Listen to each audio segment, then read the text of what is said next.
small steps, and every time I'm falling, I go to new depths.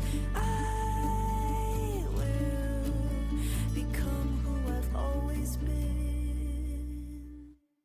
Welcome home, inspired entrepreneurs. It's Deborah, and this episode is where truth meets transformation. This isn't just any conversation. It's a turning point. The fact that you press play tells me you're not here by accident. You're here because something in you is ready. I invite you to listen to this episode in a very specific way, not for tips or tools, but for recognition. Recognition of a moment you've likely lived through or might be living through right now.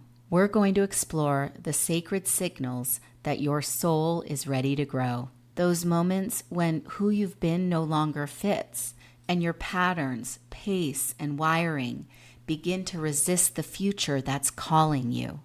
Today, I'm sharing a real story and the deeper truth behind it, not to teach, but to reveal, to show you what it actually looks like when it's time for you to shed everything that was never really you to begin with. If any part of you is tired of managing, proving, performing, lean in. This one's for you. Let's dig in. So the other day, a team member of mine sent me a message that I thought was perfect for this episode. So let me read you what she wrote. By the way, thank you, Loy.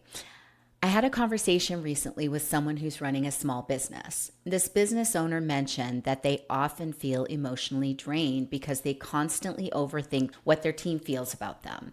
They assume the worst, like thinking their staff is upset with them or that they've done something wrong, even when no one has said anything negative. They take things personally, and it creates this emotional burden that affects how they lead. When I read that, I really felt for this business owner. It's such a perfect example of what transformation often looks like at the beginning, before you really recognize that this is an opportunity to transform. That's a signal. It's a call to shift, a moment where your old way of operating can't carry you any further. You've hit a wall. What it usually looks like is you're doing your best. You're doing all the things you know to do that you have done in the past to have you succeed. And you care deeply, yet you're carrying an emotional load that's slowly wearing you down.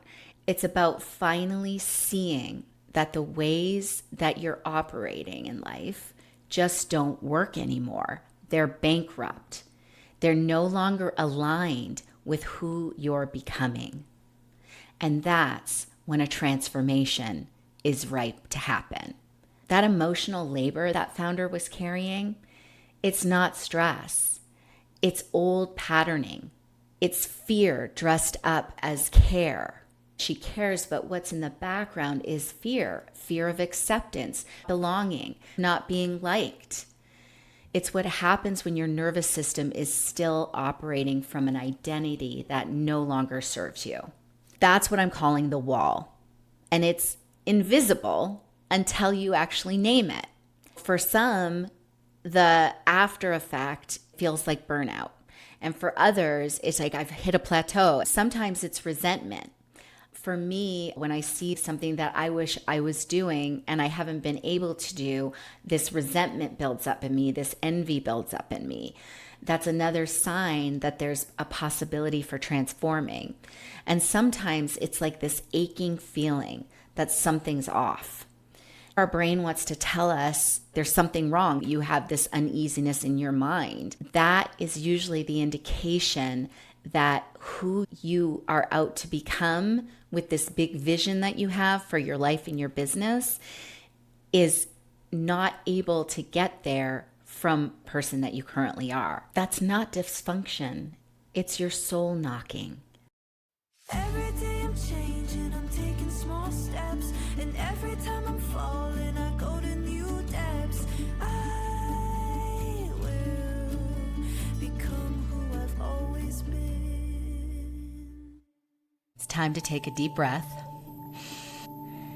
I want to pause here and say, if this is hitting home, that's not a coincidence. It means you're ready to stop circling your potential and start stepping into it. If you want support doing that, check the link to book a call for us to explore working together. The link is in the show notes. And hey, I'd love to hear from you. DM me using the link in the notes.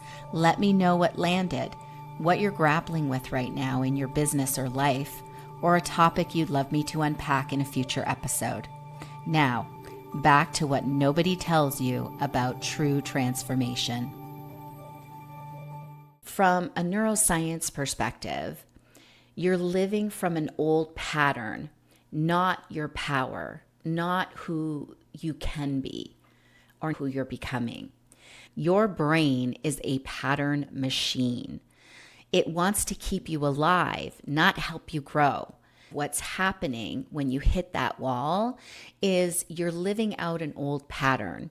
Your brain is made of neuronal patterns, and that's all we're doing all day long is living out these patterns. Many of them got formed when we were really young, and that's all we know. When we go to success, we reach for those patterns. When we go to failure, we have other patterns, other ways of being and acting to try and survive that situation or make it in that situation. It's our survival brain, and that is not where living in alignment and your true purpose and flow come from. So what it takes is disrupting those old patterns. That emotional hyper-awareness that founder was feeling, that automated survival response. People-pleasing, being worried. Did they like me? Did I say something to offend them? When's the shoe gonna drop? Those are all patterns based on things that happened to her in the past, and we repeat it over and over. You're trapped in an identity that got you here, but it can't get you to the person that you're becoming, the leader that you see you are, the vision of the founder leading your company and your life into that great future that you envision to your aligned self. These are roles that we adopt when we're children, young adults, to make it in the world. Psychology calls this possible selves, the internal roles that we adopt without realizing it. The strong one, the people pleaser, the perfectionist, the peacekeeper. Maybe you're the brave one, the strong one. There's all sorts of roles, identities that we take on as we grow up. I had all of those rolled in one. I'm a reforming people pleaser, peacekeeper, and a perfectionist. Take your pick. But when you're out to live a purpose-led life, starting to align yourself with this inner wisdom that you have, life starts to demand more authenticity from you. And those old patterns become walls. There's physical signs that you're ready to transform. Burnout, trying to do more, work harder, if I do this differently. Burnout actually changes the brain, and it reduces your ability to regulate emotions and make decisions. One of the things that I experience, and I know a lot of founders do, is decision fatigue. You go to a restaurant after a day and I just can't decide. I just can't take on one more decision today. If you're short-tempered or you're foggy or you're detached, that's your biology telling you something's out of alignment.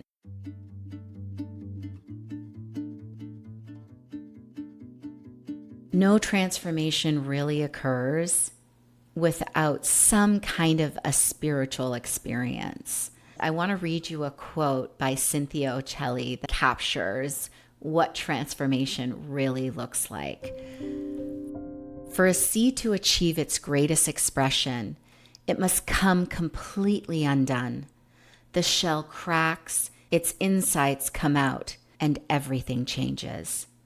To someone who doesn't understand growth, it would look like complete destruction. And you can hear leaders talk about it, the dark night of the soul, this moment where nothing worked. They were stripped of everything. Some big disaster happened. And it's like they had an awakening. But before they had the awakening, what they had to face was the truth about themselves. These are the truths that we avoid. What we do instead is we numb out. or we burn out, or we spiral, or we shrink. You numb yourself by watching too much TV, drinking, gambling, having sex, by overworking. A lot of my founders, it's overworking. Transformation does not happen until you start telling the truth that you're outsourcing your worth about how people feel about you, that you're not trusting yourself unless you're being liked. You're more committed to being safe than free. And I'm guilty of all of those and more. This is why transformation eludes us. We're afraid to put the mirror up to ourselves, to look and see what's really bankrupt in ourselves and how we can move forward. You've outgrown that mask. You're tired of playing this role. It's not serving you anymore. Your soul is longing for you to be real, authentic, more who you really are, to stop trying and to start being. There was a study in 1996 done by Tedeschi and Calhoun, and they studied post-traumatic growth. And they found that when we move through breakdowns honestly, we often emerge with greater clarity, greater purpose, and greater alignment. The breakdown is the sacred opening. This is the truth of transformation. It doesn't always look graceful. Actually, it never looks graceful. It often looks like falling apart, like chaos. But it's not the end. That's the beginning. If you can hold on and know that it's the beginning, it's all worth it.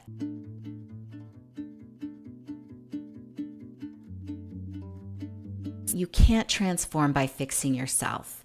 That's not transformation, that's control. And transformation isn't just change. It's not doing better. It's not something different. It's really becoming unrecognizable to the person that you used to be. When you hold up that mirror and you tell the truth to yourself about the ways of being and acting that are no longer serving you, there's an impact. There's an aftermath. There's an effect that you cause in the world with yourself and with other people. And it's owning it. It isn't easy for you to actually face your humanity, what I call the ugly, what a friend of mine calls the dark side. We all have a dark side. We all have parts of us that don't work, aren't effective, downright can be hurtful and destructive. So here's the part that most people skip. Once you've faced it, owned it, really started to confront any of the destruction it might have caused, the unworkability, the chaos, or the ineffective results. Once you've done that, what there is to do is to breathe into it, to embrace your humanity, to embrace the dark sides of you, and just be with it. Don't try and fix it. Just allow it in that moment. And I'm not saying it's easy. It's simple. It's not easy to sit with your humanity that way. But I promise you, if you do that, something amazing happens. In the moment that you just allow that way of being and seeing how it's impacted your life and the life of others, it actually disappears in that moment.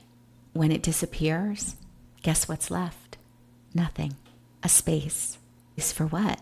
A space for anything you want. A space for that new way of being to show up, that new person to arise. When you've sat with it, when you've allowed it, don't resist it. Grant your humanity grace. In that space that opens, the next thing to do is to ask yourself a question. Ask yourself, what way of being is now calling me forward? What way of being would be the highest way of being for my most aligned self, for me to lead my business and my purpose where I see it could go? And then be still and listen for the answer, for your inner wisdom. That's the genesis of transformation. That's real freedom. And that's where the magic begins. You are not stuck. You are shedding. You are not broken. You are unfolding. The discomfort you feel right now, it's the stretch between who you've been and who you're becoming. This is your invitation, not to do more, but to be more of who you truly are. Until next time, welcome home. Welcome to the Inspired Entrepreneur. I will grow in my own way. Every day I'm changing, I'm taking small steps, and every time I'm falling, I go to new depths. I will become who I've always been. And because I care about you and want to keep things above board, here's the quick legal bit. The Inspired Entrepreneur podcast and content posted by Deborah Hartnett is presented solely for general information, educational, and inspirational purposes. The use of information on this podcast or materials linked from this podcast or website is at the user's own risk. It's not intended as a substitute for the advice of a physician, professional coach, psychotherapist, or other qualified professional diagnosis or treatment. Users should not disregard or delay obtaining medical, mental health, legal, or business advice for any situation and should seek the assistance of qualified professionals for any such conditions or decisions.